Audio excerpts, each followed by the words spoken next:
Magandang araw sa inyo mga kapatak, at ngayong hapon nga ay tayo magpapasosyal muna ng kaunti. Tayo magmi-milk tea mga kapatak. Ay din nga kakatapos lang namin mag-deliver din sa may SM Batangas ng pizza sa may Cyber Zone. Ay maraming salamat sa inyong pagsuporta sa akin at sa inyong pag-order ng masarap naming pizza. At din nga mga kapatak ay kami nakapag-goncha. Ari bagang milk tea din sa may SM Batangas sa mga kapatak. Ay maganda naman na rin kami biglaan lang, at din makakabili ka ng pisong milk tea gamit ang iyong SPay later sa iyong Shopee.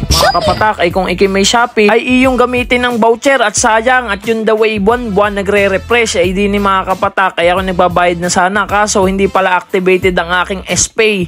Ay di ni mga kapatak ay inactivate ko muna para inyo makita ikaw ay dumiretso din sa may voucher, at din tingnan nyo yung SPay voucher at makikita nyo din sa may pinakababa ang Gongcha voucher na 104 pesos off mga kapatak. Oo, tamang tama, at din nga mga kapatak ay ginamit kong SPay ni Mrs. Dayan dahil ang akin ay hindi activated. Ay i-click nyo lang yung voucher na yun at may ipapa-scan sa inyong code, at yun na, ayos na, bayad na kayo. Ay ang akin sa isang araw ko nagagamitin pag kami napagawi uli din sa SM Batangas. Ay kung kayo mga kapatak ay mapapagawi sa Gongcha, ay subukan nyo gamitin ang inyong SPay dahil piso lang makakabili na kayo. Ay ari pala mga kapatak ay isang beses lang ha sa isang account. Ay di kung kayo maraming account mas maganda, at isang beses lang sa isang buwan. Ay siya yun lang. Maraming salamat sa inyo mga kapatak, at syempre maraming salamat Shopee.